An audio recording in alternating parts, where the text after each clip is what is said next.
ప్రియమైన వాళ్ళరా, ప్రభువైన యేసుక్రీస్తు నామములో ఈ ఉదయకాల సమయాన మీ అందరికీ నా హృదయపూర్వక వందనాలు తెలుపుకుంటున్నాను. ఈ రోజు అంతా కూడా మీరు చేయే అన్ని విషయాల్లో దేవుని హస్తము మీకు తోడయుండి మీకు జయాన్ని కలుగజేయును గాక. యేసయ్య పుట్టుకతో సంబంధించినటువంటి మనుషులు అనేటువంటి అంశం మీద మనం దేవుని వాక్యాన్ని ధ్యానిస్తూ వస్తున్నామండి. నిన్నటి దినాన మనం ఎలిజబెత్ గురించి మనం ధ్యానించుకున్నామండి. ఈరోజు కూడా ఎలిజబెత్ యొక్క ప్రవచనాన్ని గురించి మనం ధ్యానించుకోబోతున్నామండి. ఈ యొక్క ఎలిజబెత్ ఎవరంటే, పిల్లరా, బాప్తిస్మిచ్చి యోహన్న కన్న ఒక తల్లి. పిల్లరా, ఇప్పుడు ఎలిజబెత్ ఆమె గర్భవతిగా ఆమె అయ్యింది. ఆమె గర్భం ధరించింది, ఇంకా కుమారుని కనలేదు. మరియా దేవుని యొక్క మాటను పొందుకొని ఉంది. ఇలాగా ఆమె గర్భం ధరించడానికి సిద్ధంగా ఉంది.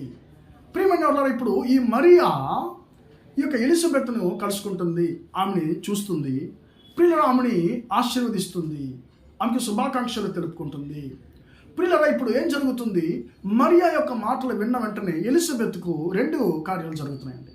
మొట్టమొదటిగా ఆమె యొక్క గర్భంలో ఉన్నటువంటి బిడ్డ సంతోషముతో గంతులు వేస్తుంది. రెండోది, ఆ యొక్క ఎలిజబెత్ పరిశుద్ధాత్మతో నింపబడుతుంది. పరిశుద్ధాత్మతో నింపబడినటువంటి ఎలిజబెత్ మరియాకు 3 ప్రవచనాలు చెప్తుందండి. మొట్టమొదటిగా, స్త్రీలలో నువ్వు ఆశీర్వదించబడిన దానవు, నీ శిశువు, నీ గర్భము కూడా ఆశీర్వదించబడినది అని ఆ యొక్క ఎలిజబెత్ మరియాతో మొట్టమొదటి ప్రవచనాన్ని చెప్తుందండి. దీనికి అర్థం ఏంటి ప్రియులారా?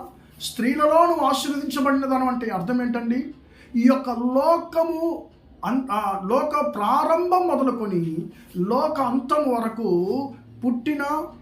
పుట్టబోయే అన్ని స్త్రీలలో మరియా ఒక్కటే ఆమె ఆశీర్వదించబడింది. ఆమె గర్భం ఒక్కటి మాత్రమే ఆశీర్వదించబడింది. ఎందుకంటే ప్రియరా, ఈ యొక్క లోక పాపమును గడచిన కాలము, ప్రస్తుతం ఉండేటువంటి కాలము, భవిష్యత్తు రాబోయేటువంటి కాలము, ప్రియ యొక్క 3 కాలములో జీవించి పుట్టబోతున్నటువంటి అందరి పాపములకు కావలసినటువంటి విలువగల రక్తాన్ని, ఆ పాప క్షమాపణ కొరకు కావలసినటువంటి విలువగల పరిశుద్ధమైన రక్తాన్ని కార్చబోయేటువంటి గొప్ప ఒక రక్షకుణ్ణి ఆ మరియా తన గర్భంలో ఆమె ఉంచుకొని కనబోతుంది. కాబట్టి ఆమె స్త్రీలలో ఆమె ఆశీర్వదించబడిన వ్యక్తిగా ఆమె మారుతుంది. ప్రియులరా, హవ్వ గర్భము, ప్రియులరా, ఆమె పిల్లలను కనింది, కానీ ఆమె గర్భము ఆమె స్త్రీలలో ఆశీర్వదించబడింది అని చెప్పబడలేదు. సారా, ప్రియుల సారమ్మను మనం చూస్తున్నాము, ప్రియ రెక్కను చూస్తున్నాము, యాకోబు భార్యలు అయినటువంటి లేయను, రాహేల్ను చూస్తున్నాము, రూతును చూస్తున్నాము. మనము ప్రియుల ఎంతోమందిని మనం గమనించినట్లయితే వారు స్త్రీలలో దీవించబడిన వారు అనేటువంటి మాట ఎవరికి కూడా ఉపయోగించబడలేదు. కానీ ఇక్కడ ఎలిజబెత్ అంటుంది మరియతో, స్త్రీలలో ఈ యొక్క లోకంలో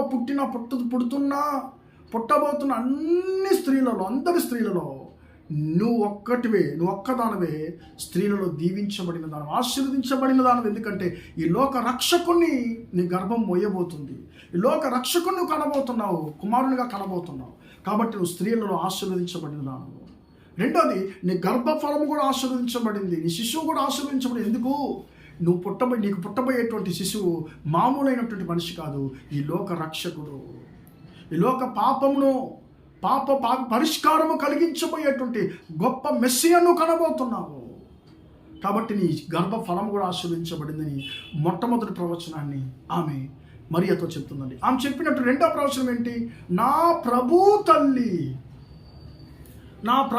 నా దగ్గరకు వచ్చినది, నాకు దేని వలన దొరికినది, దేని వలన లభించినది అనేటువంటి మాటను ఆమె అనేది మనం చూస్తామండి. ప్రియమైన దేవుని బిడ్డలారా, ఇప్పుడు మరియా ఎలిజబెత్కు ఒక కుమార్తె వయసులో ఖచ్చితంగా ఉంటుందండి. ఎందుకంటే ఎలిజబెత్కు అంటే వివాహం జరిగి ఎన్నో సంవత్సరాలు అయి ఉంటుంది. కానీ మరియాకు అక్కడ వివాహం కూడా జరగలేదండి. ఆమె యోసేపుకు నియమించబడింది అంతే.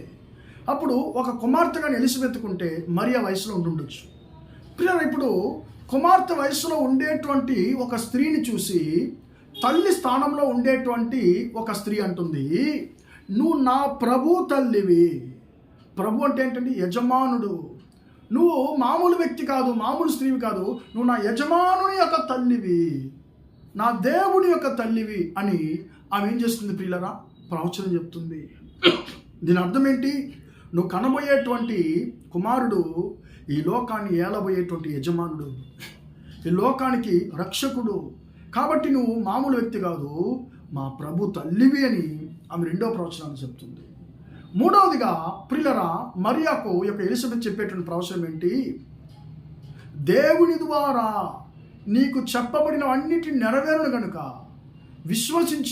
విశ్వసిస్తే దేవుడు నీ జీవితంలో నీకు చెప్పిన ప్రతి ఒక్క మాటలు నెరవేరుతాయని చెప్పి మరియా తన ప్రవచనం చెప్తుంది. ప్రియమైన దేవుని బిడ్డలారా, ఆ రోజు మరియా తన యొక్క గర్భములో లోక రక్షకుని కన్నది కాబట్టి ఆమె గర్భము దీవించబడింది, ఆమె స్త్రీలలో దీవించబడింది. ఈరోజు మనము ప్రియులరా, ఈ లోకంలో అందరు మనుషుల కన్నా మనం దీవించబడిన వారం. ఎందుకంటే మన హృదయంలో మనం యేసయ్యను మనము కనుగొని ఉన్నాము. మన హృదయంలో యేసయ్యను మనం కని ఉన్నాము కాబట్టి మనం ఈ యొక్క లోక మనుషులందరిలో కూడా దీవించబడిన వారము. ఎందుకు? ఈ యొక్క లోక పాపము కొరకు పాప క్షమాపణ కలిగించడానికి పుట్టినటువంటి మెస్సయ్యను మనము మనకు హృదయంలో కలిగి ఉన్నాము. కాబట్టి ఈ యొక్క లోక మనుషులందరూ మనం దీవించబడిన వారు.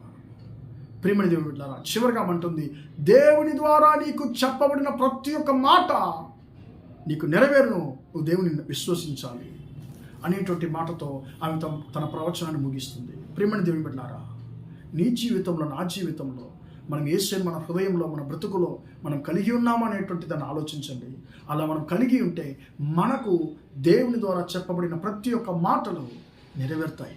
యేసయ్య పుట్టుకను జ్ఞాపకం చేసుకుంటున్నట్టు ఈ రోజుల్లో మన హృదయంలో మనం యేసయ్యను కని ఉన్నామా అనేటువంటి దాన్ని ఆలోచిద్దామండి. ప్రార్థన చేద్దాం. ప్రేమగల మా తండ్రి